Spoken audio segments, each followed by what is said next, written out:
camino que vamos a desarrollar en los próximos meses, ¿sí? Y especialmente en este mes de mayo, porque acuérdense que hasta el día 3 de junio tenemos para cumplimentar la formación de los grupos y la definición de los temas. Hay varios grupos que ya han definido los temas con el acuerdo mío, y esperemos que esta clase sea lo suficientemente esclarecedora que le permita a ustedes resolver los problemas vinculados a la definición de los temas para que podamos avanzar rápidamente, ¿sí? Les pediría que esta clase, la clase que viene, seamos puntuales porque, nada, me cuesta arrancar, si no están todos, porque después tenemos que volver al principio, y la parte inicial de la clase es tal vez la más importante de todos, ¿sí? Que es el origen de este proceso de proyecto. Así que, y cada vez que tengo que seguir haciendo ingresar gente, se nos complica un poco el hilo conductor de la clase. Así que arrancamos. Vamos a ver si compartimos pantalla.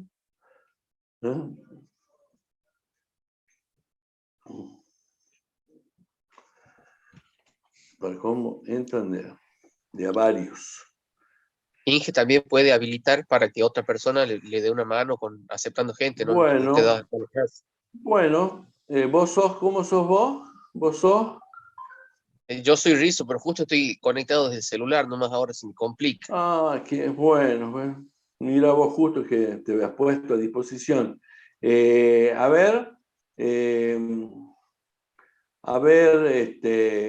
Jonathan Vera, te puedo poner como anfitrión para que me aceptes a los compañeros que van entrando. Bueno, ingeniero. Bueno. Bueno, ahí te pongo como coanfitrión y acepta a los compañeros que vayan entrando, ¿sí? Y empezamos la clase. Bueno.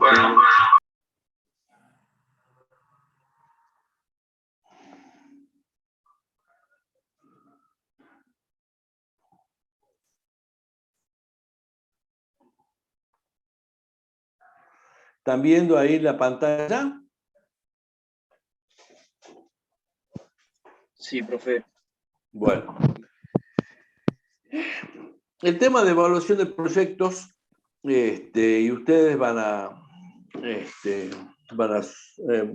es un proceso, digamos, un proceso que tiene varias etapas, la evaluación de proyectos, son cuestiones sustanciales tener algunos conceptos para entender para qué sirve evaluar proyectos, ¿sí? Nosotros, y desde la cátedra con el ingeniero Ramón Aranda, hemos definido estos son la bibliografía que estamos usando, ¿sí? Básicamente un manual de la CEPAL que está subido al aula virtual, donde están los conceptos básicos para la evaluación de proyectos de inversión. También, obviamente, ahí hay, y ya vamos a hablar rápidamente sobre el tema, no solamente proyectos privados, sino también proyectos públicos, ¿sí? En idéntica cuestión, la metodología de identificación y programación y evaluación de proyectos de Oregón, Pacheco y Roura, ¿sí?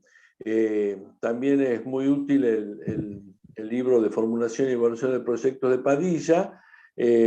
Lo que van a ver esta clase, que es una elaboración de la cátedra y algunos proyectos de otras empresas. Esta GESA es una donde yo trabajé varios años, donde voy a mostrar esta clase, un ejemplo, y la clase que viene, otro ejemplo de un trabajo particular que se hizo en evaluación de proyectos de inversión inmobiliaria. Va a ser la de la clase que viene, pero simplemente para que ustedes tengan un recorrido de cómo se desarrolla este tipo de proyectos. Decimos que la evaluación del proyecto es la búsqueda inteligente al desarrollo o a la solución de un problema que tiende a resolver una necesidad humana o una demanda insatisfecha, algo que tenemos,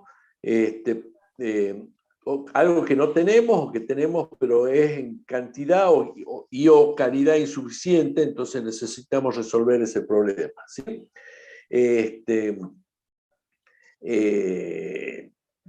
En general, la evaluación de proyectos es una herramienta, y esto quiero que ustedes entiendan, y yo lo voy a repetir 50 veces, y el día que vayan a hacer su presentación y su defensa, lo primero que va a hacer de preguntar para qué sirve una evaluación de proyectos es, es una herramienta de toma de decisiones a partir de una idea para resolver un problema, que puede ser un cambio de tecnología, la incorporación de una línea o el abandono incluso de una línea de producción, de tal manera de maximizar nuestros beneficios, ¿sí? Entonces, la evaluación del proyecto es una evaluación, es una herramienta para la toma de decisiones. Capaz que tengo proyecto A, proyecto B y proyecto C. Bueno, mi mejor proyecto será el que tome,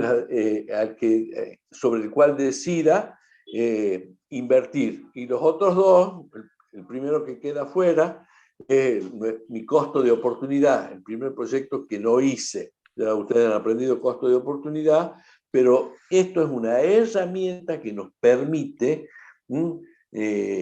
tomar una decisión ante un par o más alternativas. En general decimos que los proyectos pueden ser públicos o privados. Los públicos que tienen que ver con proyectos de infraestructura energética, qué sé yo, centrales, líneas eléctricas, líneas o infraestructura para gas, infraestructura vial, caminos, rutas, autopistas, puentes.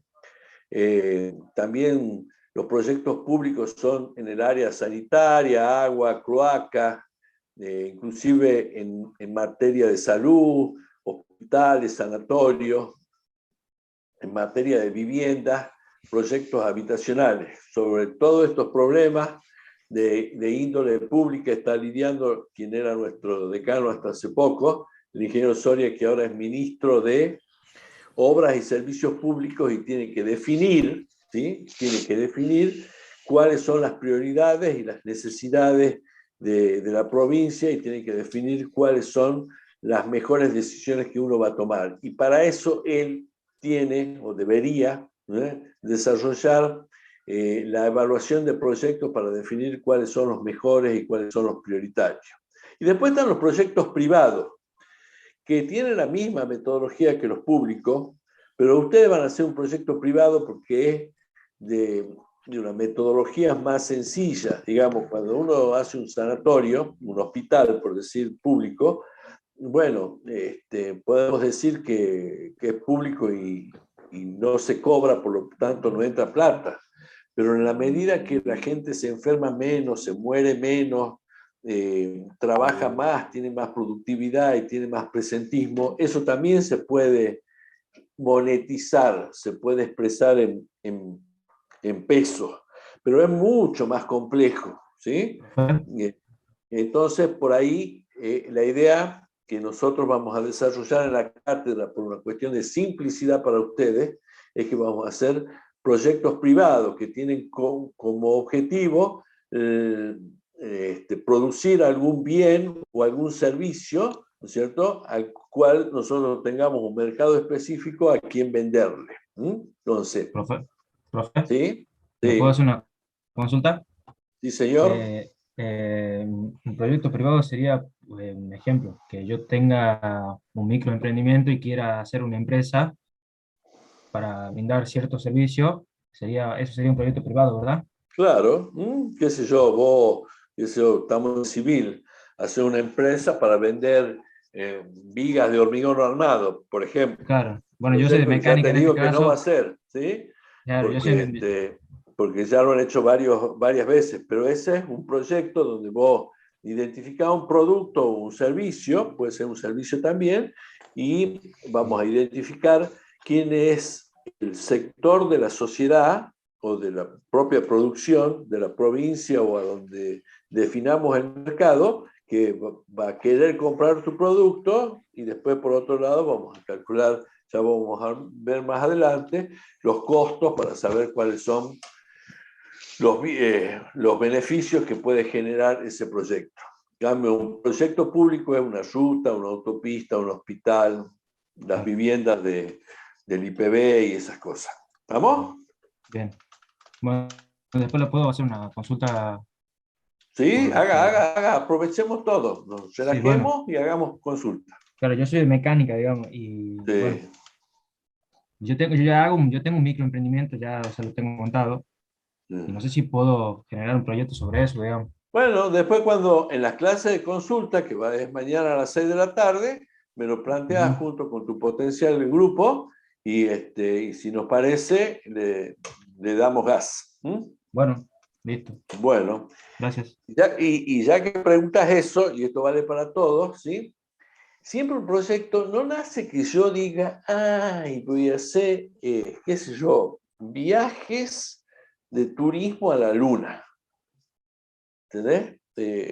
Que puede ser que sea un proyecto, digamos, pero hoy por hoy, y menos para Tucumán y la Argentina y casi diría Latinoamérica, no es que sea una necesidad, ¿sí? Claro. No estamos tratando de resolver un problema de demanda insatisfecha, digamos, qué sé yo. Hoy, producto de la crisis económica y de la falta de dólares, sabemos que hay muchas autopartes que no se están produciendo en el país, que se importan, y hoy no tenemos, digamos. Entonces ahí tenemos una necesidad, porque sos de mecánica, Sí, podrías fabricar algunas de las tantas autopartes que las terminales no pueden importar y por lo tanto tienen o hay peligro de que su producción se pare. Entonces, eso es una necesidad o puede ser algo que estemos necesitando y que no haya o que haya, pero en mala calidad. Entonces, todo proyecto surge de una necesidad, o sea, algo aparente y después veremos qué tan bueno, o un problema, ¿sí? Que debamos solucionar. Entonces, a partir de esa necesidad o problema, uno tiene una idea. Se le bueno, prendió la lamparita.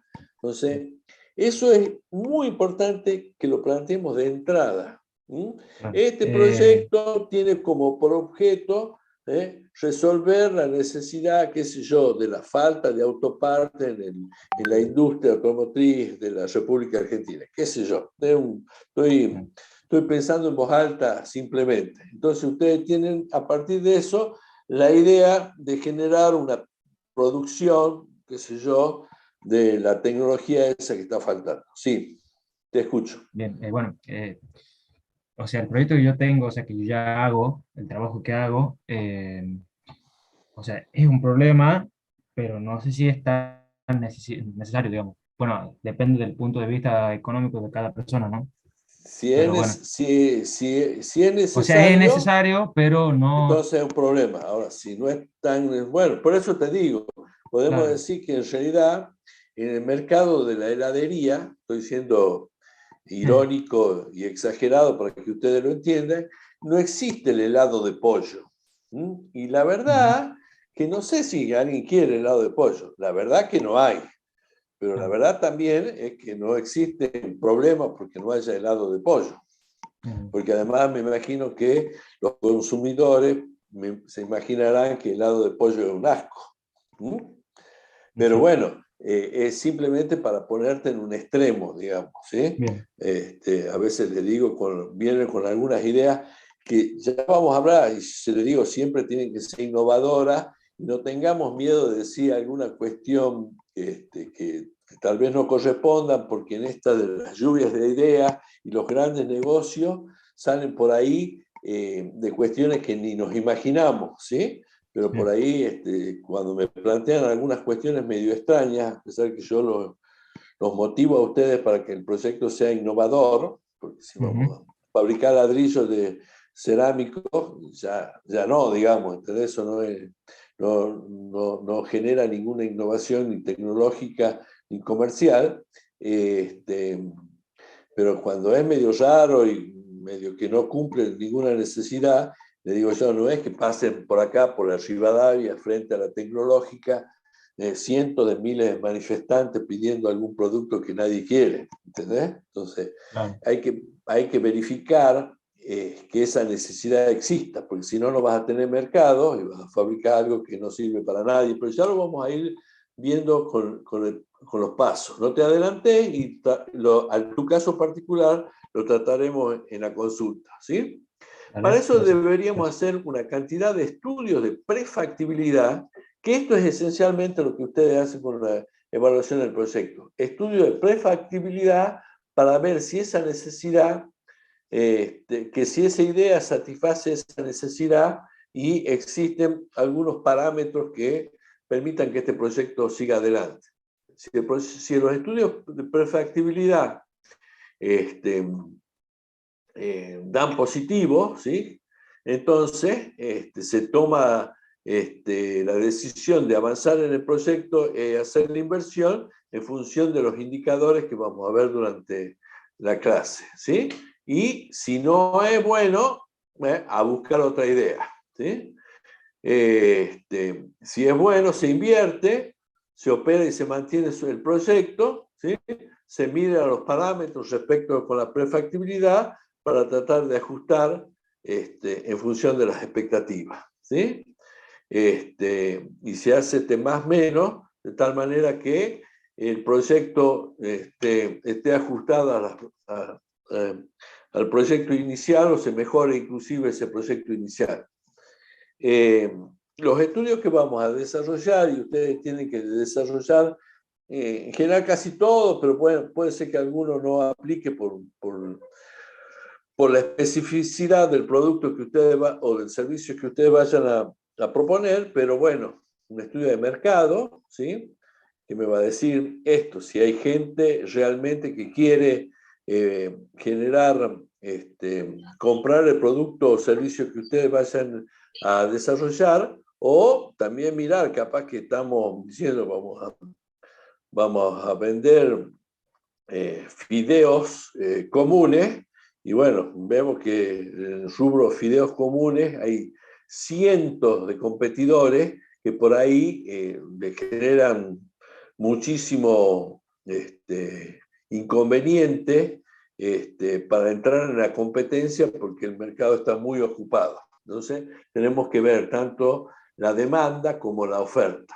Los aspectos técnicos, que vamos a ver si vos lo que querés hacer es posible hacerlo, digamos. Si vamos a mandar una expedición de turismo a la Luna, pues veamos que podamos y estemos en condiciones técnicas de hacerlo. Si es legal, seguramente uno de los mejores negocios en términos económicos pueden ser la venta de estupefacientes, la producción y venta de estupefacientes, pero es ilegal, ¿sí? Entonces, obviamente que si no es legal no podemos producirlo, tenemos que mirar cuál es la estructura de la organización que vamos a tener que armar para poder desarrollar ese producto o servicio, ver si generamos impactos ambientales positivos o negativos, y si son negativos tenemos que ver cómo atenuamos esos impactos ambientales. En general, lo que yo pido desde el inicio, que ustedes piensen en algún proyecto de algo que ustedes supongan que va a ser económicamente rentable. No es obligatorio que después salga, que sea ustedes, muchos grupos de muchos años anteriores, el resultado de su estudio ha sido que no era rentable, y lo mismo se han sacado un 10 porque el trabajo ha sido muy bueno. Que sea rentable o no, no tiene que ver con su nota, porque es el resultado para tomar una decisión. Y si la decisión es no hacerlo, es que significa que has hecho un buen trabajo, ¿sí? Pero siempre pido que los proyectos tengan una mirada ambiental. Significa que tengan como resultado un impacto ambiental positivo que sirva para el medio ambiente, que genere mejores condiciones, tanto ambientales como sociales. Y en los sociales es que resuelva la calidad de vida de la gente, que pueda generar mano de obra para que la gente esté ocupada y tengamos mejores niveles y calidades de vida de nuestra sociedad. Después, bueno, vamos a hacer el estudio económico y el estudio financiero de estos procesos, ¿sí?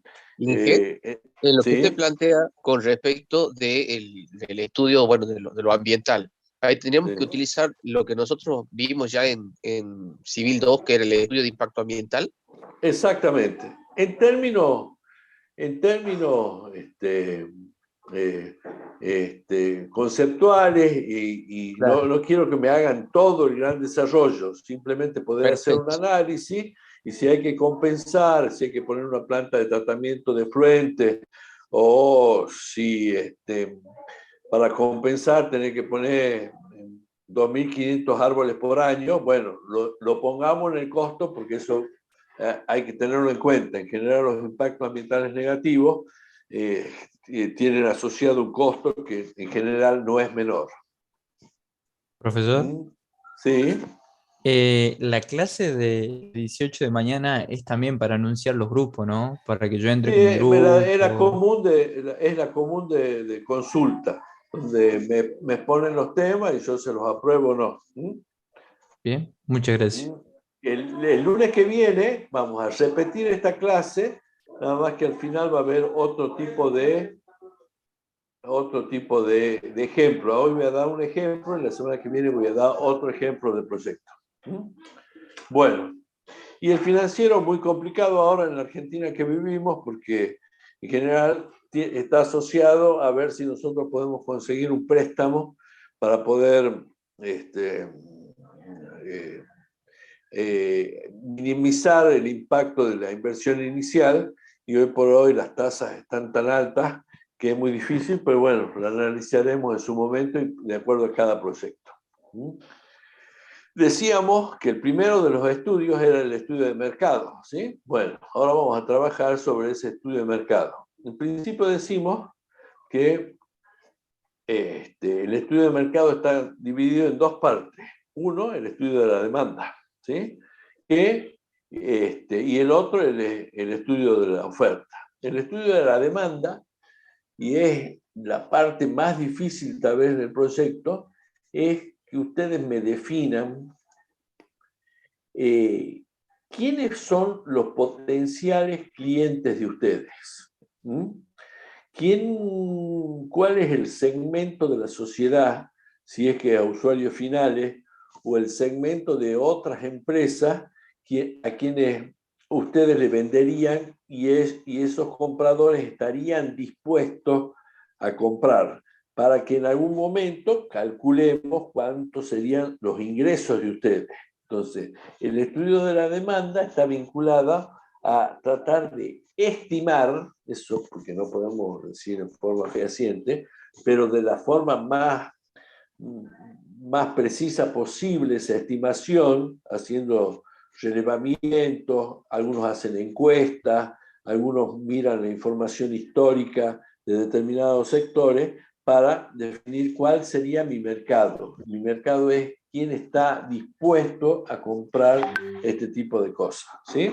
Si nosotros vamos a hacer un producto exclusivamente para mujeres, bueno, ya tenemos que partir sobre una parte, casi la mitad del total del mercado de personas que hay. Y si dentro de esas mujeres su producto está para mujeres adolescentes entre 15 y 35 años, bueno, ya se reduce mucho más. Entonces vamos viendo y limpiando cuál es ese segmento de personas que ustedes están viendo que podrían ser sus potenciales compradores, ¿sí? Entonces por ahí tenemos que hacer como ese diagrama de torta de ahí, cuáles son los sectores de la sociedad totales que podrían comprar y cuál sería el segmento que ustedes podrían incorporar, ¿sí? Y para eso también el análisis, digamos, de la ida y vuelta sobre la calidad del producto que uno pueda vender y el precio que uno puede estimar que lo puede vender. Y ese nivel de equilibrio, de satisfacción que nos va a permitir desarrollar nuestro proyecto. También tenemos que hacer un análisis de proveedores, ¿sí? Si nosotros vamos a traer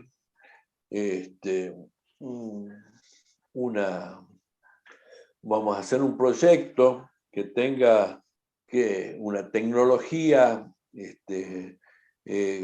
con determinada complejidad que no se desarrolla en Argentina y vamos a tener que importarla, hay que ver si está dentro de la cantidad de productos que la Argentina define como que se pueden importar, que los precios sean accesibles, que ese producto que ustedes van a importar pueda tener servicio de postventa, que nuestros técnicos y nuestros ingenieros estén en condiciones de manipular, producir y mantener. O sea, hay que hacer el análisis de los proveedores, muchos de los cuales, estos mismos proveedores, tal vez sean, en el caso que sus productos tengan algún nivel de competencia, proveedores de sus propios competidores. O sea que hay que tener en cuenta también esos aspectos. O sea que tenemos que analizar en un proyecto también quiénes son y si existen estos proveedores, ¿sí? Y si estos proveedores cumplen con las condiciones de calidad y con las condiciones comerciales que nosotros necesitamos para nuestro producto, ¿sí? Y en el caso que sea un producto, todos necesitan, ¿no? Hasta los productos de sistema, nada más que usan las redes, usan internet o usan otros mecanismos, y ustedes tal vez usan mecanismos más físicos por la carrera, ¿sí? Pero un sistema de logística y distribución, ¿sí? Para llegar al cliente final, si ese es el caso, ¿sí? Por ahí nosotros vamos a producir, vamos a vender directamente al público o tal vez usemos redes de otros comercios para incorporarlos al mercado y para que llegue a los consumidores finales, ¿sí? Y el otro es cuál es nuestra posición en el mercado. Siempre, pero siempre, siempre que uno trabaja en este tema, puede reconocer que de entrada no va a tener el liderazgo, pero hay que trabajar para ser líder en el proyecto en cuestión de dos aspectos. Si es un producto masivo, ¿no es cierto? Si es un producto que se hace por cantidad, bueno, tenés que tener el mejor precio y así vas a ser el líder. Ahora, si tu proyecto tiene que ver con la calidad y ahora es la tendencia que todos trabajemos sobre la calidad, ya no me va a importar tal vez el menor precio, sino me va a importar tener la mejor calidad. Pero en lo que hagamos, y como en la vida, tenemos que esforzarnos para hacer nuestro mejor esfuerzo para ser los mejores, ¿sí?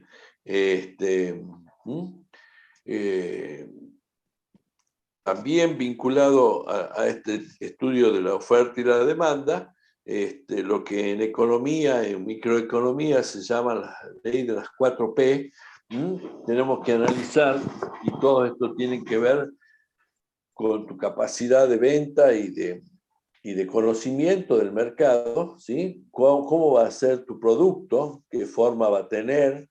¿Qué aspecto? ¿Cómo lo vas a vender? ¿A qué precio? ¿Sí? ¿Cuál va a ser tu lugar de localización? ¿Sí? Y cómo va a ser tu forma de promoción. Entonces, producto, precio, punto de localización y promoción son 4 aspectos muy importantes que nosotros tenemos que definir previamente. Si ustedes van a hacer un producto que necesita energía eléctrica para desarrollarlo o necesita gas, bueno, tenemos que garantizar que donde estemos pase la red troncal de energía o la red troncal de gas, de tal manera que si tenemos hornos podamos desarrollar nuestro producto. O tal vez tengamos que tener las rutas o los ferrocarriles para sacar al mejor precio y llevarlo a nuestros mercados más importantes. O tal vez lo tengamos que poner en el propio centro del mercado. Todo depende de lo que cada uno defina. Por ahí un proyecto de tecnología, de software, en el caso de sistemas, hoy no importa dónde lo hagas, digamos, ¿sí? Dónde se desarrolle, porque todo se hace a través de las redes de comunicaciones y de las redes de información, pero si vamos a fabricar, como recién decía, vigas de hormigón, y bueno, no nos vamos a poner allá en la punta de Burruyacu, o tal vez sí, porque capaz que la cantera de áridos que necesitemos esté ahí. Bueno, tenemos que hacer el análisis ¿qué nos cuesta más? O traer nuestra materia prima hasta nuestro punto de producción y después distribuir, o nos ponemos cerca de nuestro mercado y acarreamos nuestra materia prima. Todo tiene que ver con todo. Entonces la localización, cuál va a ser la forma de promocionar para que nuestros clientes se enteren de lo que estamos haciendo, cómo vamos a definir el precio y cuál va a ser los aspectos técnicos y de imagen que va a tener nuestro producto, ¿sí? Y después, no solamente tenemos que ver esta foto de lo que está pasando hoy respecto a nuestra cantidad de cosas que tenemos que comprar y vender, sino tenemos que analizar nuestro futuro, ¿sí? General, hacemos una prospectiva o una proyección de la demanda donde decimos, bueno, esperemos que la economía crezca el 2% por año, ¿sí? Entonces veremos si nuestro producto y la demanda de nuestro producto acompañará eso o no. Bueno, esos análisis tenemos que hacer porque no es lo mismo lo que vas a vender el primer año que el segundo o el 10º año, ¿sí? Y también ahí vamos a definir también cuántos años va a vivir nuestro proyecto o vida útil del proyecto que se denomina. El segundo aspecto es el técnico, ¿sí? ¿Qué tecnología vamos a usar? ¿Sí? En general, hoy la definición de la tecnología puede cambiar absolutamente que un proyecto sea no conveniente y lo puede volver conveniente totalmente porque pueden bajar muchísimo los costos, ¿sí? Pero hay que analizar que esa tecnología que nosotros adquiramos esté al alcance nuestro en materia de costo, pero también en temas de conocimiento para el uso de esa tecnología, la operación y el mantenimiento, porque hay, qué sé yo, algunas máquinas, control numérico de última generación, que cuando contaba de la industria textil, cuando tiene una falla y te viene el experto de Bélgica, te cobra en dólares desde que se subió el avión en Bélgica hasta que llegó acá a Tucumán, trabaja 2 semanas y se vuelve a Bélgica, y bueno, sale fortuna. Capaz que lo vale porque la reducción de costos de esta tecnología con otra tal vez más manual vale la pena, pero hay que hacer una definición de cuál es la tecnología. Tal vez en algunos proyectos para generar mayor impacto social, capaz que elegir una tecnología intermedia que dé mayor mano de obra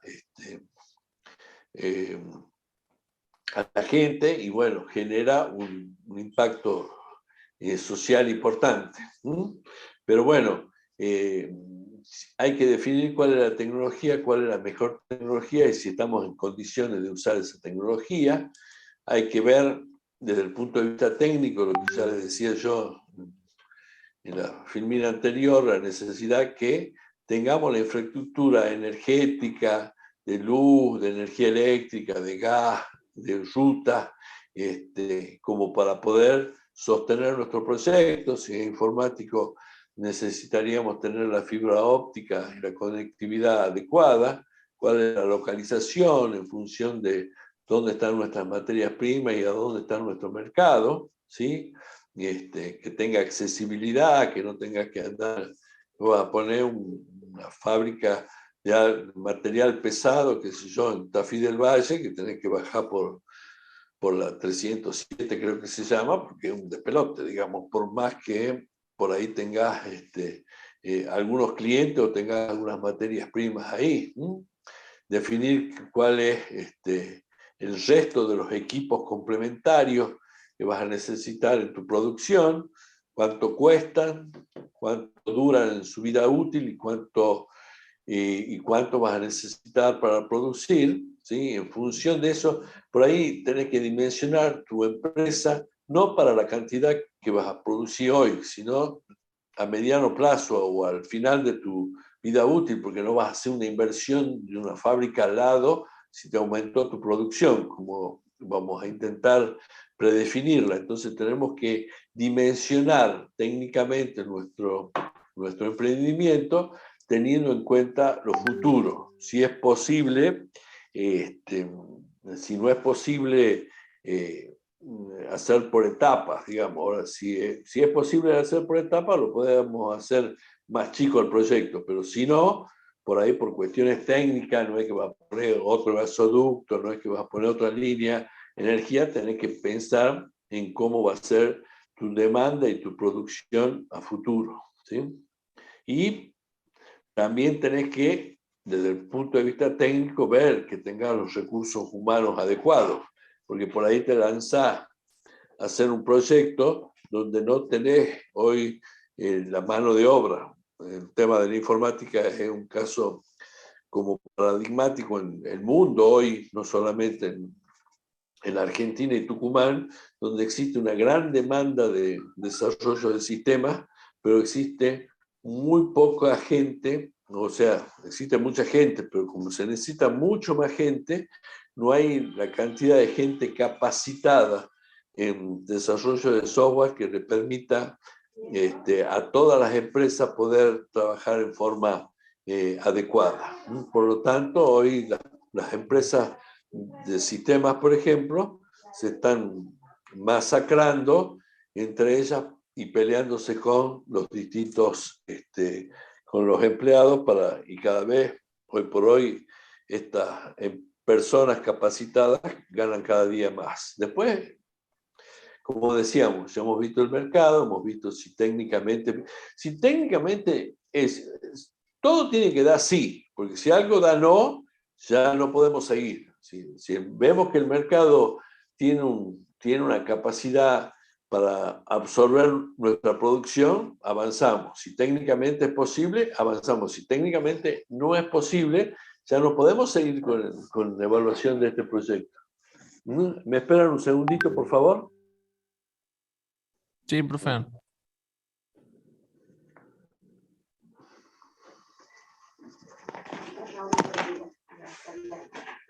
Voy a saludar y te lo digo. Si vos querés, vengan los dos.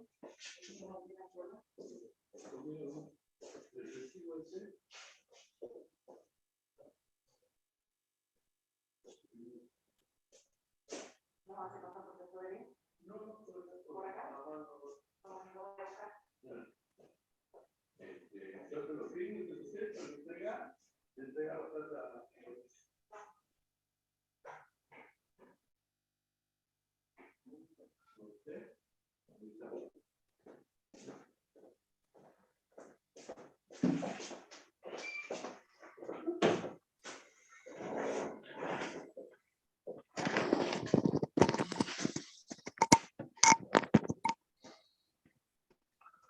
Bueno, les decía que cada uno de estos aspectos debería aplicar, ¿no es cierto?, para poder seguir con el siguiente. Desde el punto de vista de lo legal, lo decía al principio, debería estar de acuerdo a la Constitución de la República Argentina. si no es legal, difícilmente podamos avanzar en términos de poder producir y desarrollar esta temática, ¿sí? También, bueno, descartado obviamente todo lo ilegal, ¿sí? Tráfico de armas, drogas y otras sustancias peligrosas pueden ser muy buenos desde el punto de vista del mercado y tal vez hasta fácil técnicamente, pero tenemos que habilitar una empresa, tenemos que crear una sociedad anónima, una sociedad de responsabilidad limitada, una sociedad anónima simplificada, algún tipo de empresa que ese tipo de empresa esté acorde con lo que nosotros vamos a producir. Por lo tanto, y siempre que forman parte de las inversiones, porque son trabajos o inversiones que hay que hacer al inicio, bueno, forman parte de las cuestiones legales, y también tenemos que ver si nosotros para producir tenemos que comprar una patente, ¿sí? Bueno, tenemos que tener en cuenta cuál es el costo de esa patente que no podemos fabricar a menos que queramos trucharla, pero bueno, la idea es que todo sea lo más legal posible, y hay que mirar inclusive en la localización el tema de los impuestos. Durante la última década, diría yo, o más, muchos emprendimientos importantes no se instalaron o directamente se fueron a Santiago del Estero o a Catamarca porque las cuestiones impositivas eran mucho más beneficiosas que en Tucumán.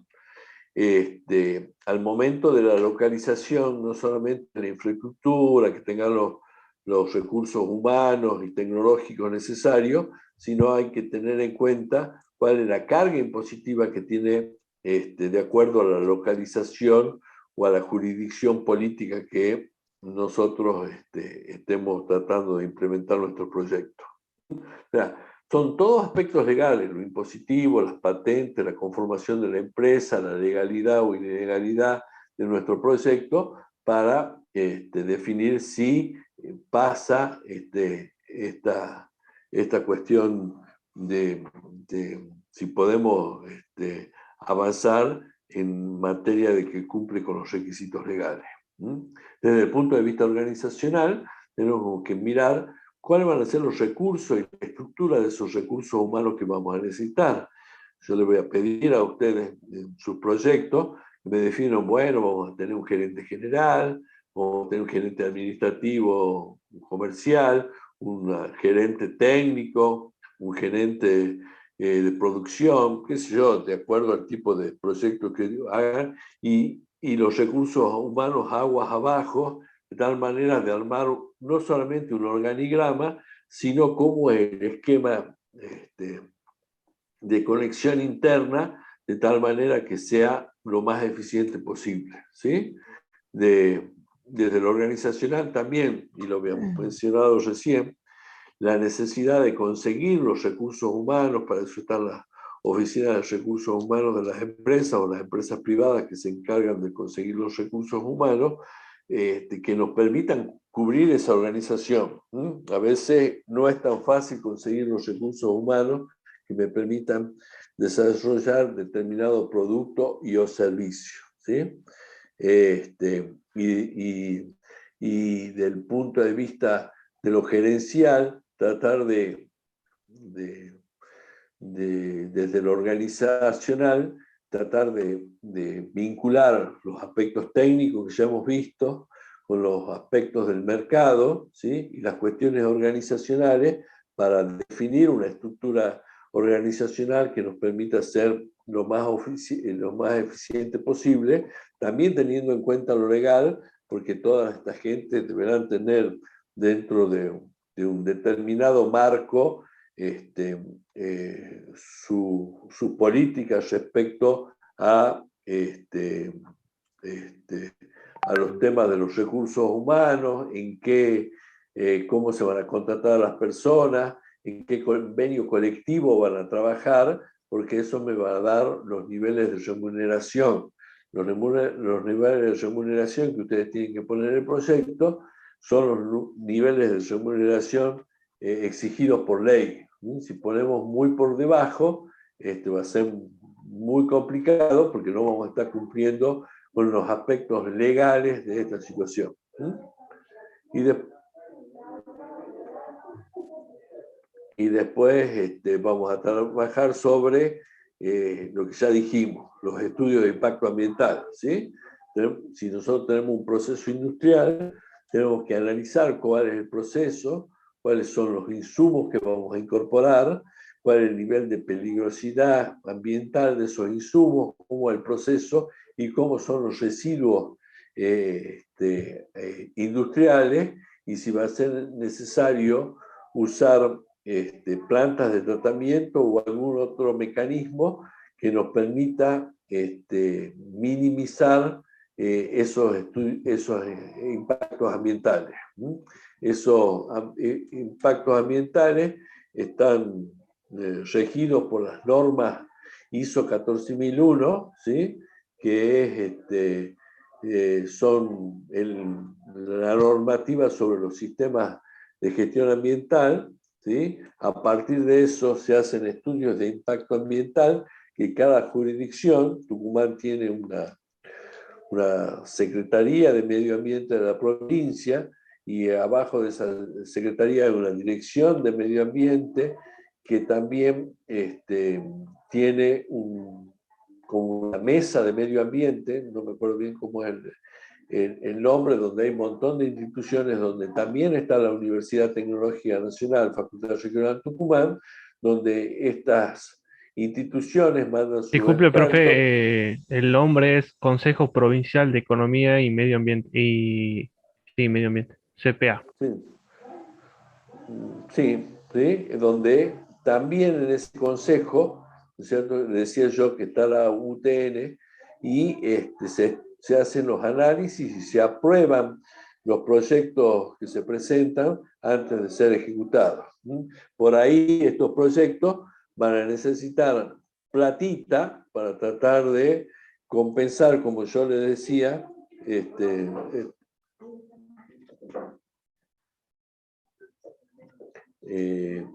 compensar estas cuestiones para que ambientalmente funcione mejor. ¿Sí?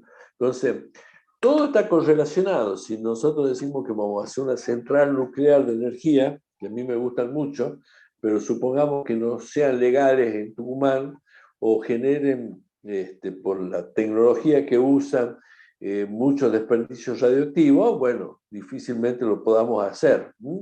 Tiene que ver con lo legal, tiene que ver con lo ambiental, tiene que ver con lo técnico, tiene que ver con el mercado. Todo lo que vamos viendo tiene que ver con todo y está todo vinculado, así que es importante que podamos cumplir con todos estos requisitos. Y después lo económico, que capaz que podríamos haber visto lo económico de entrada, pero no podríamos haberlo visto sin el mercado.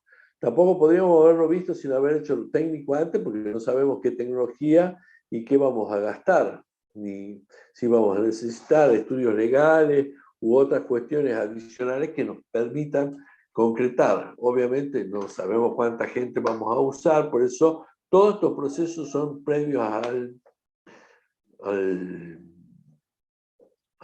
estudio económico, ¿sí? Y algo ya habrán visto de esta curva de ingresos, ¿sí?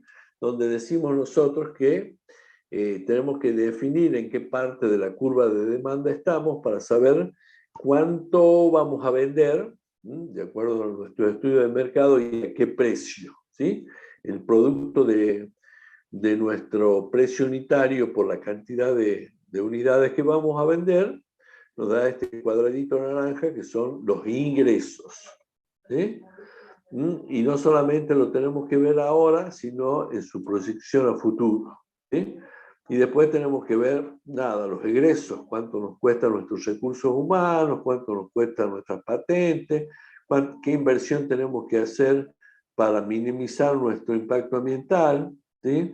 Cuántos impuestos tenemos que pagar, cómo es la estructura organizacional, técnica y económica para poder desarrollar nuestro proyecto, y a partir de ahí vamos a calcular un par de indicadores, hay muchos, digamos, pero básicamente vamos a calcular la VAN y la TIR, que son dos indicadores que me van a decir si este negocio es conveniente o no es conveniente. Y por último, lo financiero. Por ahí íbamos a ver que las inversiones iniciales son muy altas y tal vez necesitemos de un banco que nos preste la plata para poder desarrollar y mejorar. Pero bueno, esta es un fino equilibrio entre cuáles son las tasas de interés, ¿sí? Y cuál es la demanda de dinero que tenemos. Hoy las tasas de interés son tan altas que por ahí hacen complicado cualquier proyecto de inversión, y por eso no se invierte tanto en la Argentina el día de hoy. Si nosotros tenemos bajas niveles de tasa de interés en nuestros créditos industriales, seguramente vamos a poder hacer muchos más proyectos porque nuestras tasas bajas generan, para generar, para potenciar nuestros negocios. Bueno, en general, como la mecánica que se usa es la metodología de caja, comparar los ingresos con los egresos, ¿sí? Los ingresos, ya les dije yo, es el precio al que vendemos por la cantidad que vendemos, ¿sí? Y los egresos son las inversiones, que son los egresos que hacemos al inicio de nuestro proyecto y por única vez, ¿sí? Los costos operacionales, que tienen que ver directamente con la actividad, y algunos costos no operacionales, que ya vamos a hablar, que no tienen que ver con nuestra actividad, ¿sí? Entonces, la resta de los ingresos menos los egresos menos las amortizaciones, que es un intangible, porque no es que sea un costo, sino que es la pérdida del valor de tus inversiones a lo largo del año, de los años de vida ¿Profe? útil. ¿No? Sí. ¿Ese es el valor de salvamento, las amortizaciones? No, las amortizaciones es la devaluación de tu inversión a lo largo del tiempo. Si vos compras un vehículo que valga 10 millones de pesos, ¿sí? Y tiene 10 años de vida útil, ¿sí? Si lo hacemos lineal a la amortización, cada año vas a perder 1 millón de pesos, tu valor de tu inversión. El año 1 va a valer 9, el año 2 va a valer 8, si no lo chocás, obviamente, y no lo echás a perder, y el año 10, cuando ya se haya amortizado, porque su vida útil es de 10 años, ya no va a valer nada, ¿sí? Y ese, ya vamos a ver en las planillas, es un costo intangible que no le sale plata del inversor por este tema, pero que el Estado reconoce a cuenta del impuesto a las ganancias. Ya lo vamos a ver bien clarito, ¿eh? Y son costos intangibles, porque en realidad no se formalizan. Si vos ves el estado contable, eso no lo vas a poder ver, solamente lo vas a ver al momento de calcular los impuestos. Después volvemos a sumar las amortizaciones y vamos a tener el resultado después de impuestos. Este análisis se hace año por año de acuerdo a la vida útil o los años que tenga nuestro proyecto, ¿sí? Volviendo al tema de los ingresos, decíamos que teníamos dos tipos de ingresos. Si nosotros fabricamos viga, bueno, nuestros ingresos por la venta de viga son nuestros ingresos operacionales. Si en el transcurso de nuestra inversión hemos comprado camiones que después han quedado en desuso, yo vendo esos camiones, me genera un ingreso, pero no es por mi actividad principal, es por una cuestión secundaria que tiene que ver con otras cuestiones. No es que tenemos una agencia de vehículos usados, lo vendemos, entonces se convierte en un ingreso, pero no operacional.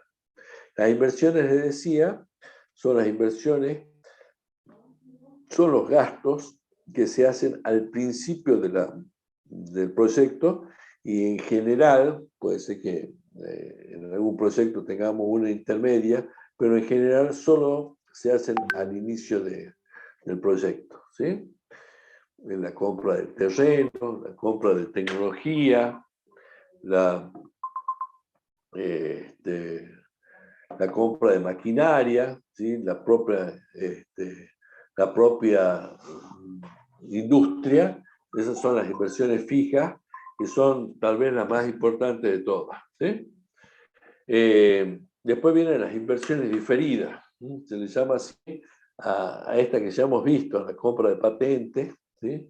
A la conformación, a la formación de la sociedad o de la empresa que nosotros vayamos a hacer, a los estudios de impacto ambiental que tienen un costo, ¿sí? Y después el capital de trabajo, que son los fondos, el efectivo que nosotros necesitamos desde que arranca el proyecto hasta que en forma natural y por el flujo de circulación del dinero, los costos, los egresos y los ingresos para pagar los costos.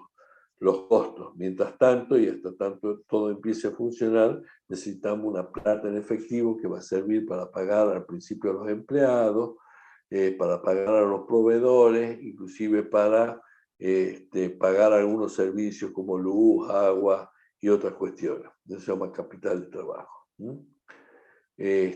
Como para que podamos, esos son los ingresos. Y después teníamos los costos, ¿sí? Que también los vamos a definir en dos: costos fijos y costos variables.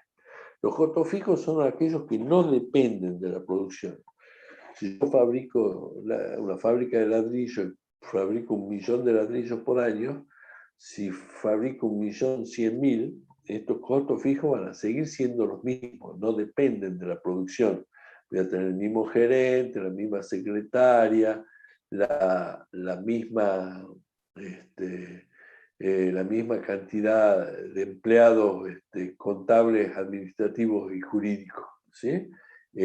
También forman parte de los costos fijos, es el alquiler de nuestro punto de venta o los costos de publicidad. Pero los costos variables sí son, porque si hacíamos 1.000.000 de ladrillos y ahora vamos a pasar a hacer 1.100.000, capaz que necesitamos más manos de obra o la misma mano de obra, pero vamos a tener que pagar horas extras para poder conseguir eso. Entonces me va a aumentar mis costos, por eso son variables, dependen de la producción.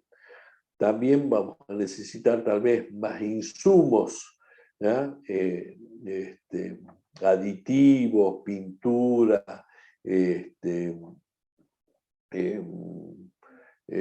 material para envolver o embalar. Bueno, son costos que a medida que más vendemos, más vamos a necesitar, ¿sí? Y por ahí también, si nuestra producción está asociada a un consumo de energía, cuando más vendamos, más consumo de energía vamos a necesitar. Entonces, como para consolidar el concepto, ¿sí? Estos son costos fijos y costos variables, ¿sí? Los costos fijos no dependen de la producción y los costos variables sí dependen de la producción. ¿Está claro? Sí, Está profe. claro, profe. Bueno, vamos a trabajar sobre algunos conceptos que son muy elementales, pero los vamos a refrescar de algunas herramientas financieras. Vamos a definir valor futuro. Valor futuro es el valor actual que multiplica a una tasa geométrica, calculada en una progresión geométrica, en función de una tasa de interés, ¿sí? O sea que si yo tengo 100 pesos ahora y quiero saber con una tasa del 10% cuánto voy a tener dentro de 4 años, la fórmula sería esta: un valor final igual a el valor inicial, que eran los 100, por 1 más la tasa elevado a la 4, que son los 4 años, ¿sí? O sea que si yo tengo 100 pesos al 10% de tasa anual, dentro de 4 años voy a tener 146,41. ¿Está claro? Pero lo que nosotros vamos a usar por lo general no es el valor futuro, sino vamos a usar el valor actual. O sea, que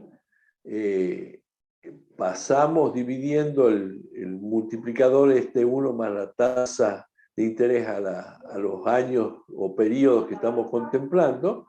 Entonces nuestro valor actual es el valor futuro dividido en 1 más la tasa elevado al número de periodos. Es decir, si nosotros dentro de 4 años vamos a tener 146,41 pesos, significa que si yo lo llevo al año 0, ¿sí?, aplicando la formulita, obviamente voy a tener 100 pesos. Esto es lo que acabamos de hacer, es ir al futuro y volver del futuro, tipo la película, digamos. ¿Sí? Lo que estamos haciendo es entender el concepto de valor actual. Valor actual significa traer valor futuro a la actualidad, o sea, al año 0, se dice en la jerga de los economistas, ¿no es cierto?, a través de una tasa, que en este caso es el 10%. Significa que al 146 le hemos quitado el 10% el primer año, a ese resultado le hemos vuelto a quitar el 10%, le hemos vuelto a quitar el 10%, y esos 146 se han vuelto 100 pesos ahora. ¿Está claro el concepto de valor futuro y valor actual?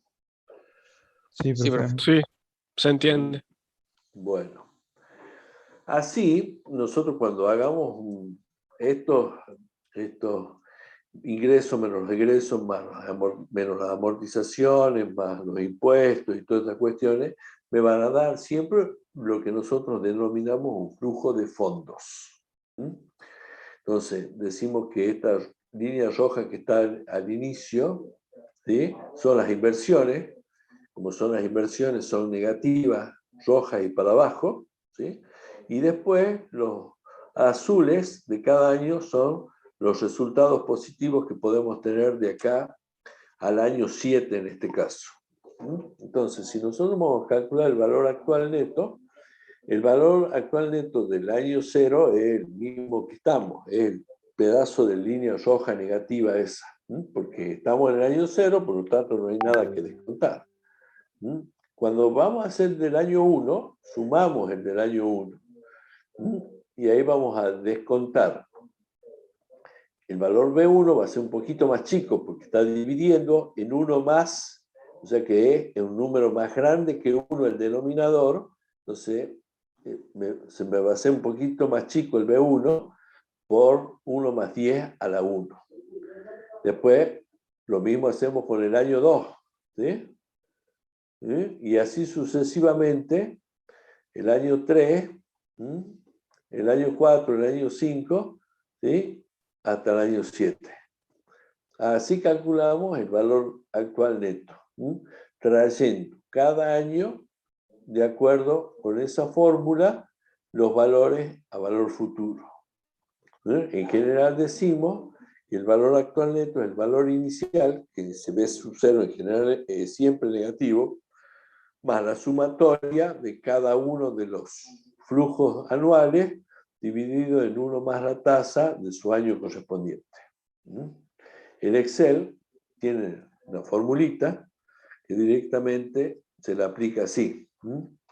El valor B sub 0 negativo del año 0 más una función que se llama BNA en el Excel, donde tenés que poner tu tasa de descuento y la tirita de flujos que da el resultado de los flujos de fondos. Ya lo vamos a ver mucho más prácticamente en algunos ejemplos concretos que vamos a hacer, ¿sí? Si este vale es mayor que 0 a esa tasa, decimos que es conveniente. Si es menor a 0, que es no conveniente, y si es igual a 0, es indiferente.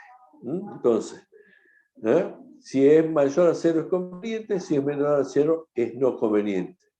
Está faltando uno que es cuando es igual a 0, que es indiferente. O sea, si comparamos dos proyectos, uno respecto de otro, si el VAN es mayor que 0, seguramente vamos a optar por este proyecto y no el otro. Y la tasa interna de retorno es matemáticamente exactamente lo mismo que el BAN, ¿sí? Si nosotros calculamos así la forma del BAN, ¿sí?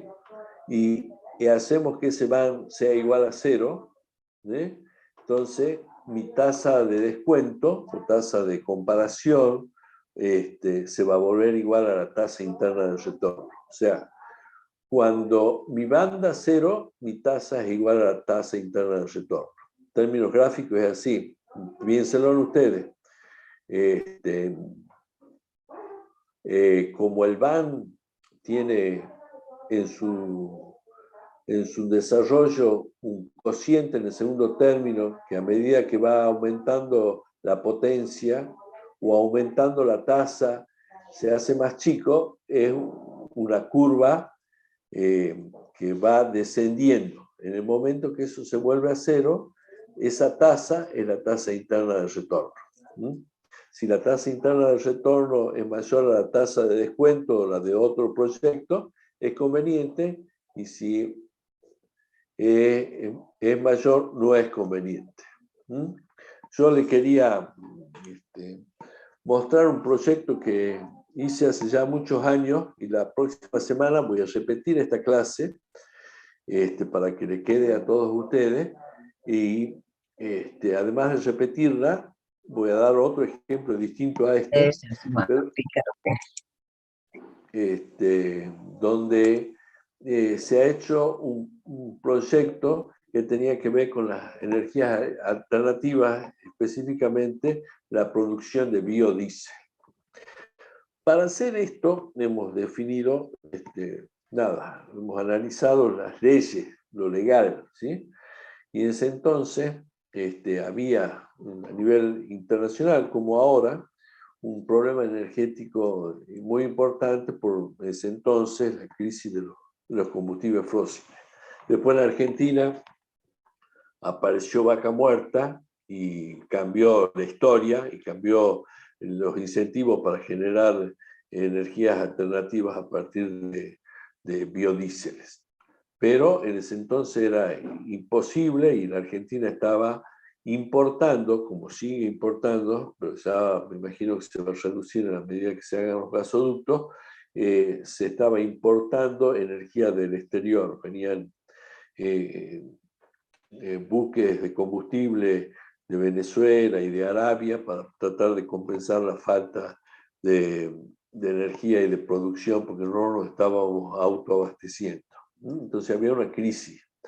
Y la situación energética nacional exigía de alguna manera la incorporación de energías alternativas. Por eso, ¿sí?, en ese marco, el gobierno y el Congreso Nacional dictó esta Ley Nacional de Biocombustible, que todavía sigue vigente, la 26093, donde se dispone de la generación de un régimen de promoción, o sea, de incentivación para la producción de biocombustibles en todo el territorio de la nación argentina. Y en su artículo 7º dicen que todos los diéseles deberían ser combinados en un porcentaje del 5%, como mínimo, para mezclarlos con los gasoil que funcionaban hasta el momento. Y la idea era que a esta altura de la vida, del 2020, no del 22, sino del 2020, llegue al 20%. O sea que iba a haber un importante aumento en la demanda de biodíseles durante todo este tiempo. Y también la misma ley priorizaba en su artículo 14 los proyectos provenientes de empresas pequeñas y medianas, ¿sí?, y de productores agropecuarios y economías regionales. Les cuento simplemente la empresa donde yo trabajaba, habíamos pensado en producir 50.000 toneladas de biodiesel por año, que eran casi todos los requerimientos que tenía Refinor para combinar con los diéseles comunes, y teníamos asegurado nuestro mercado, nuestra demanda, y teníamos asegurado el precio porque esta ley garantizaba que a esos pequeños productores, hasta 50.000 toneladas, que era una bestialidad, de todas maneras, tenían asegurado el precio al precio internacional. O sea que teníamos la gente que nos compraba, teníamos un precio, y los proveedores eran los productores de aceite de soja del centro del país. Después vamos a ver que el precio del petróleo ha caído muchísimo, que el precio de la soja se ha ido muy alto porque, bueno, eran los commodities de esos años donde China salió a comprar, entonces era mejor vender el grano o el aceite para directamente nuestros clientes de aceite y no venderlo al biodiesel. Entonces, como en una etapa se desnaturalizó la esencia del proyecto. Pero era muy buena la idea, y bueno, a partir de esa ley se generaron, no en Tucumán, pero acá en Santiago, se va a salir unos industriales tucumanos, los Rucci, pusieron una importante planta en Frías, y en el centro del país se generaron una infinidad de proyectos, muchos de los cuales todavía siguen funcionando, porque en realidad, desde lo técnico, que era el segundo tema que habíamos estudiado, dice que es un biocombustible sustituto del gasoil para motores diésel, que puede ser producido partiendo de materias primas agrícolas, aceites vegetales, en el caso nuestro era aceite de soja, y tenía como otros componentes el metanol o etanol. Posee las mismas cualidades y propiedades que el combustible del diésel, que viene de hidrocarburos, y que sirve tanto para todo tipo de vehículos, camiones, combustibles, camiones, ómnibus o automóviles, y puede ser mezclado en cualquier proporción con un gasoil proveniente de la refinación del petróleo. Desde el punto de vista de la inflamabilidad, es más seguro porque es menos peligroso, y desde el punto de vista ambiental es mucho mejor porque es biodegradable. Las materias primas, nuestros proveedores, en este caso era el aceite de soja, el metanol, un alcohol mineral, que en este caso lo producía YPF en Mendoza, el hidróxido de sodio y algunos antioxidantes específicos. Y además, como calidad, cumplía con las normas DIN, que son las normas alemanas, las ASTM, que son las americanas, y las IRAN, que son las argentinas, son muy parecidas, y este producto cumplía con esas condiciones de calidad. Desde el punto de vista técnico, podemos ver que es muy, pero muy parecido a los biodiesel. Vemos que el poder calorífico es del mismo orden, inclusive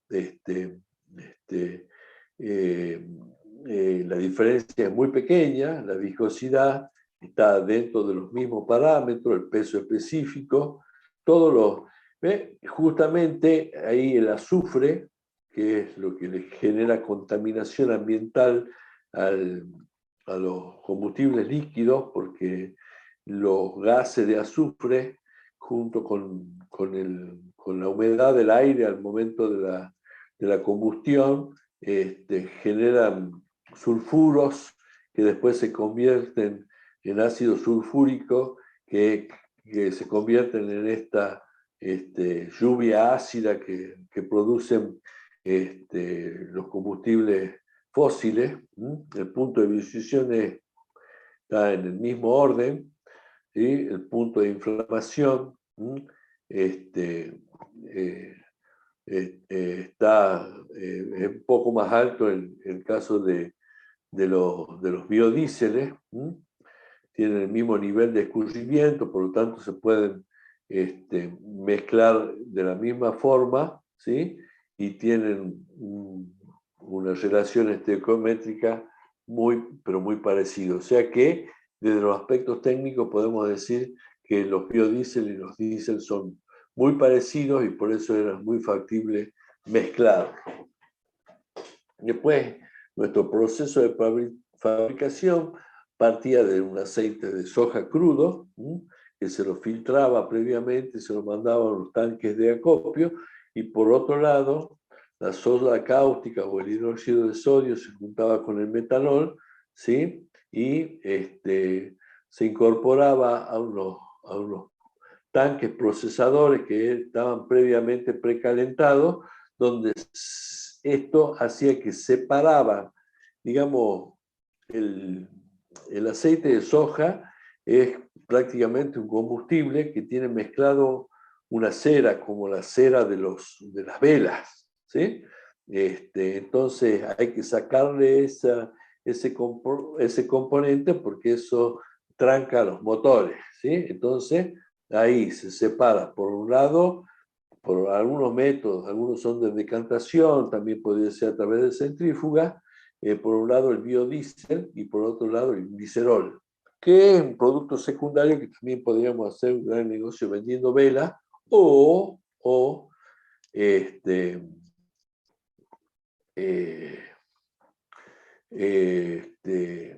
si le ponemos un poquito de inversión, el glicerol dedicado a la medicina y a los productos cosméticos pueden llegar a valer $400 el kilo y tienen un mercado asegurado en Europa, o sea que también podría ser un negocio secundario muy importante, ¿sí?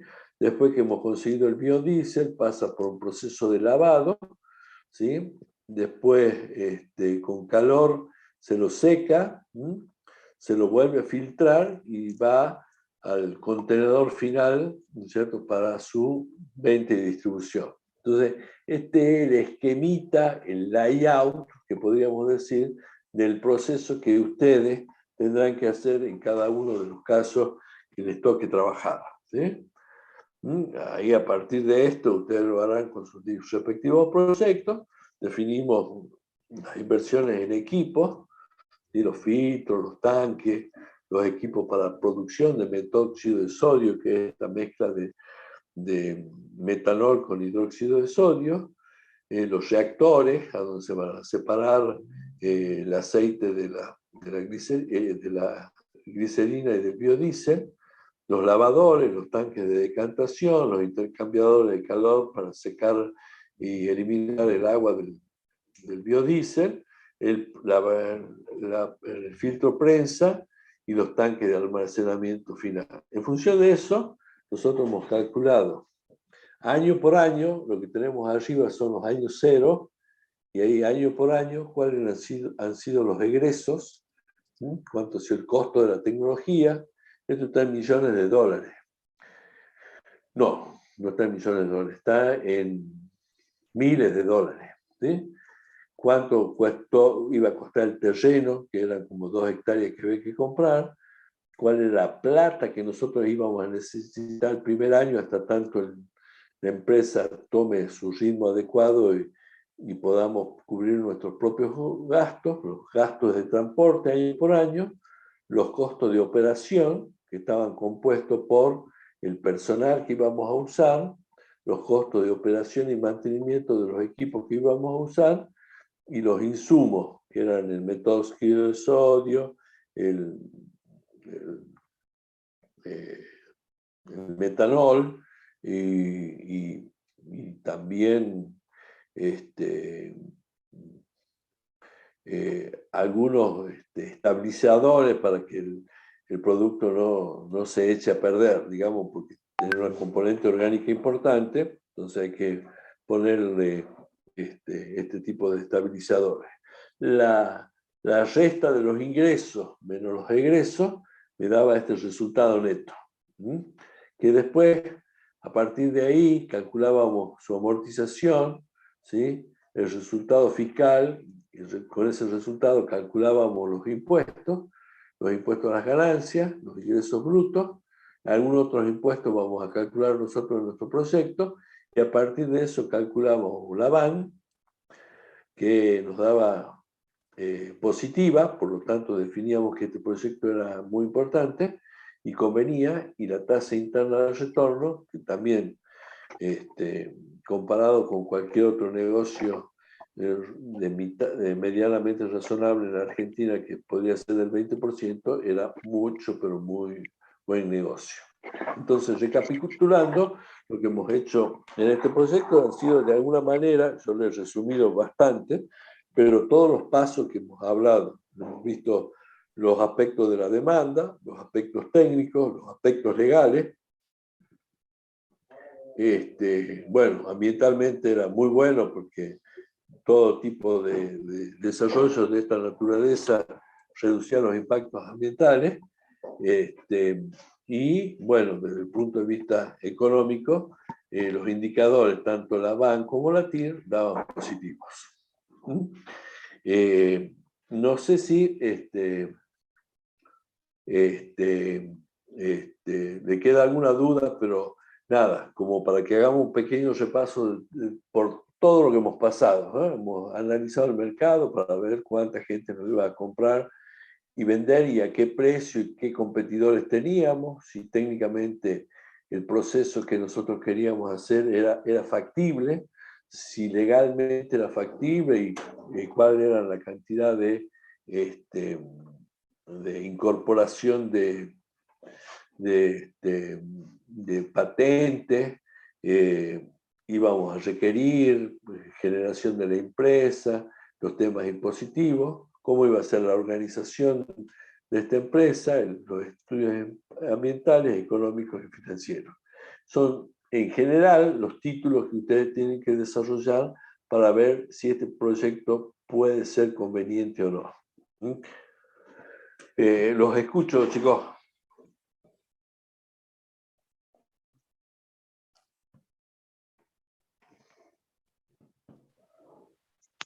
Hola. Y la verdad que, ingeniero, con lo que usted nos muestra, uno ya hace un planteo.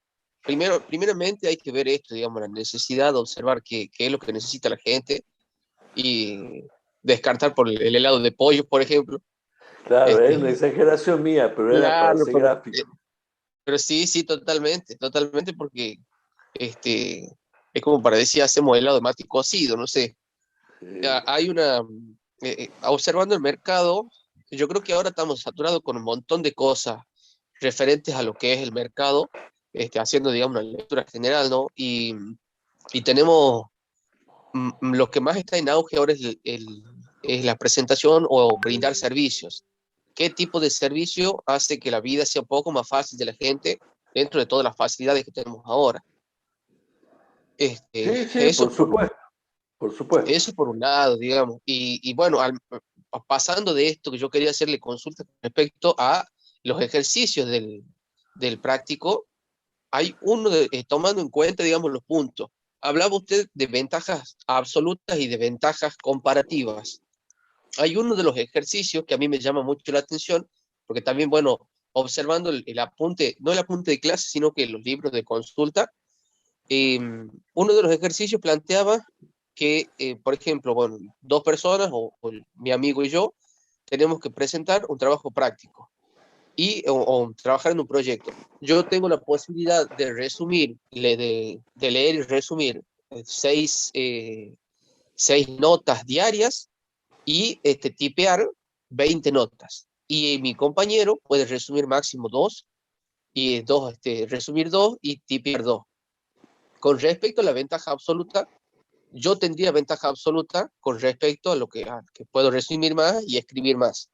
Pero a lo que mostraba con las ventajas comparativas, Ahí tengo que hacer relaciones, ¿verdad? Relaciones, exactamente. Por ejemplo, la relación que yo planteaba era, si yo puedo tipear 6, si puedo resumir 6, puedo resumir 6 cosas y puedo tipear 20 hojas, si puedo resumir 6 cosas y 20 hojas, hago 6 sobre 20, eso me da 0,3.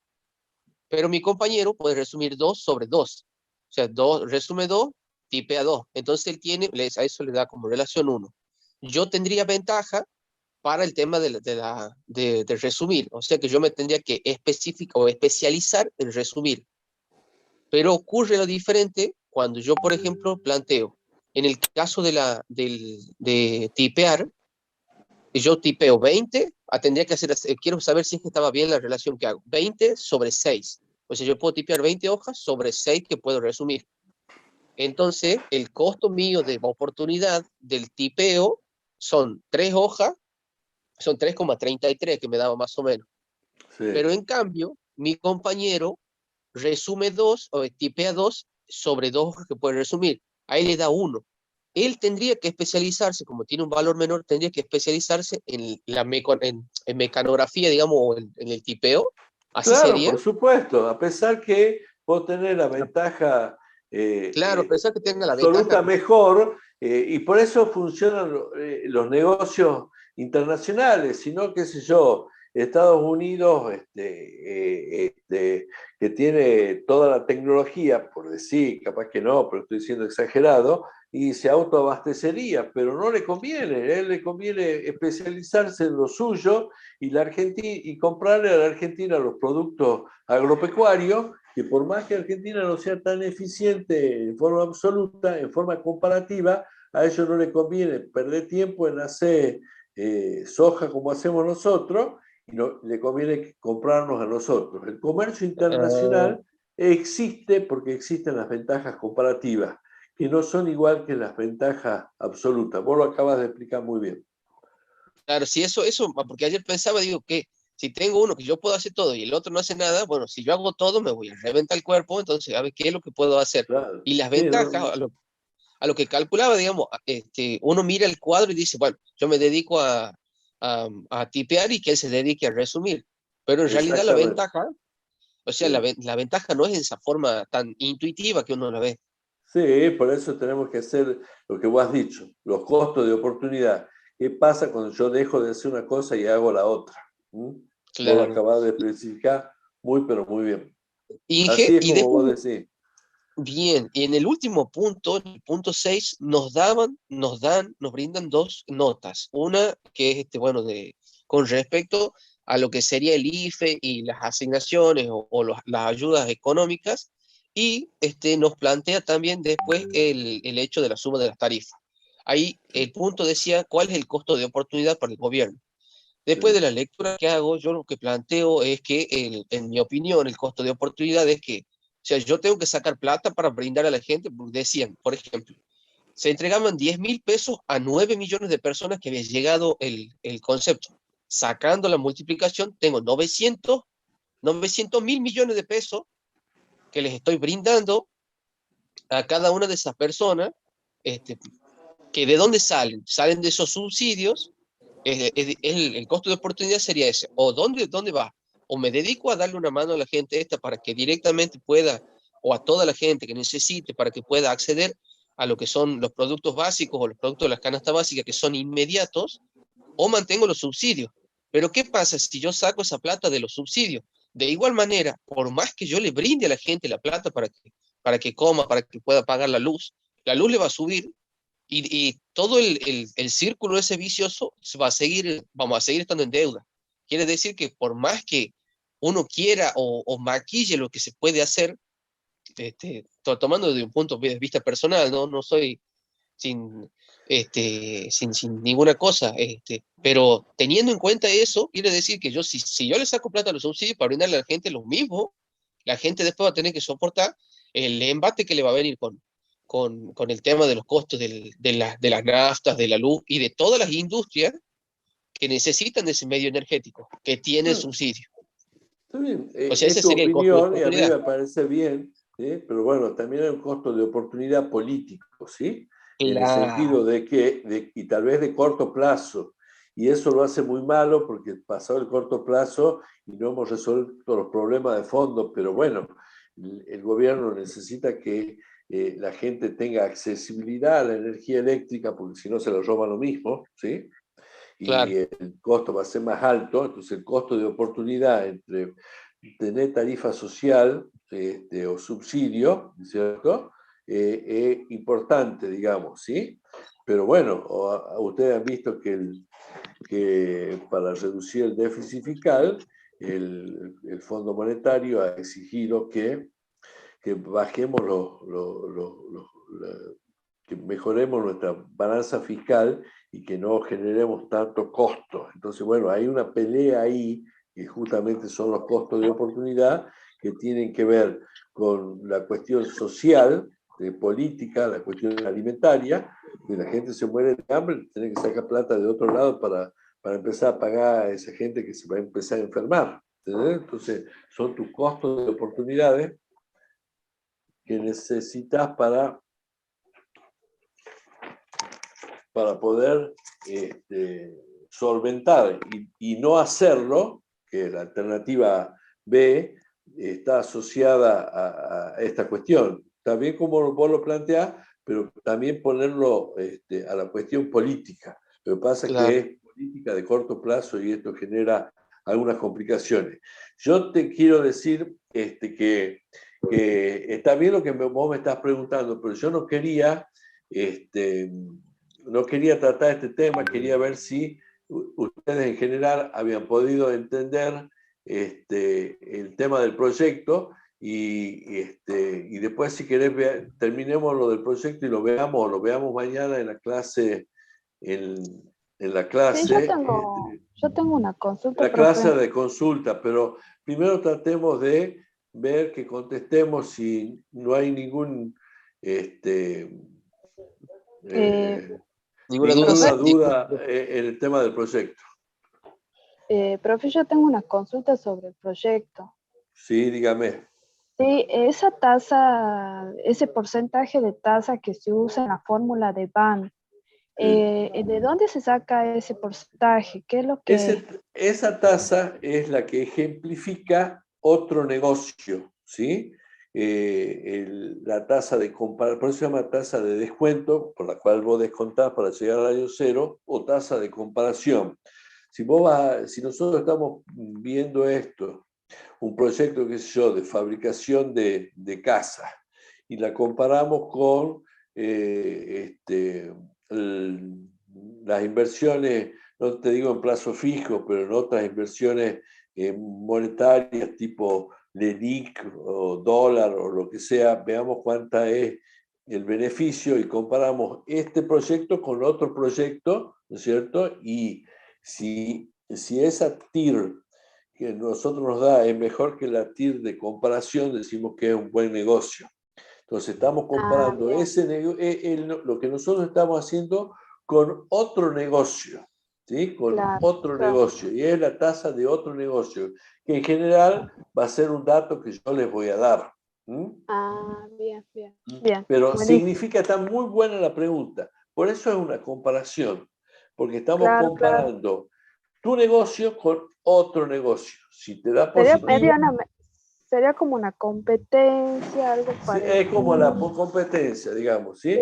Nosotros podemos decir que la renta de las inversiones inmobiliarias son del orden del 17%. Bueno, podemos hacer que esa tasa sea del 17% porque la comparamos con inversiones en temas inmobiliarios, ¿sí? Claro, O claro. Sí. lo comparamos con la renta que nos generan las inversiones financieras, ¿sí? Y ¿Te eso parece? aparece, digamos, en una página, la tasa, digamos. Uh-huh. Y esa la usamos, usted nos ha dicho que Esa nos le da voy a dar la... yo como dato, esa le voy a dar yo Bien. como dato de acuerdo al momento que ustedes estén ya definiendo este tema, como una tasa razonable y eventualmente se la explicaré. Ah, bien. Muchísimas gracias, profe. No, está bien y está muy buena tu pregunta. ¿Alguno más sobre el tema del proyecto? No, mañana a las 6 es, ¿no? Mañana a las 6 vamos a seguir con los temas del proyecto y con los grupos.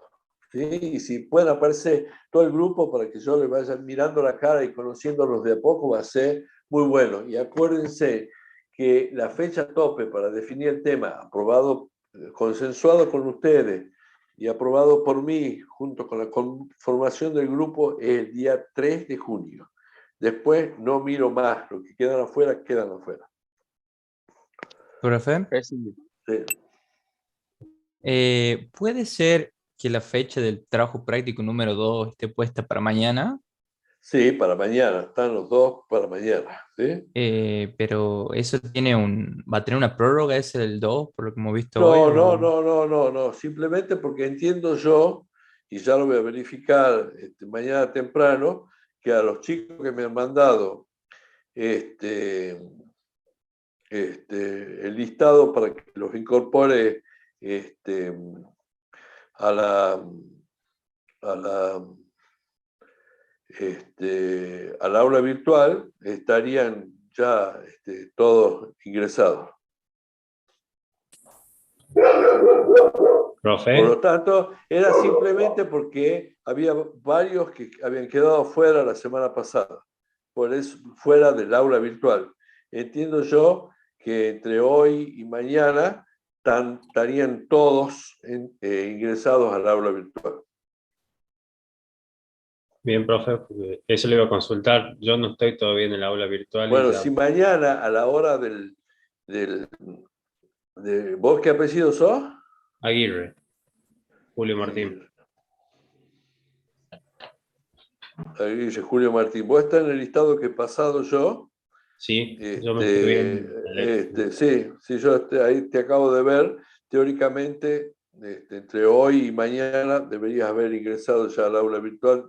La gente del campus virtual te iba a hacer ingresar. Así que si mañana todavía no podés, antes de las 6, date intentá entrar y si no, avísame en ese momento. Bueno, gracias, profe. Disculpe, profe, yo también estoy sin poder ingresar en el aula. Soy Barilari quien le mandó el mail. No sé si usted Sí, lo pudo recibir porque le pedí sí que lo me vi, contestara. sí lo vi. Sí, no te pude contestar, Bien, pero a ver, sí estás. ¿Mm? Profe, ¿puede chequear que mi apellido está en el listado? A ver, decime. Roble Francisco. Roble Francisco.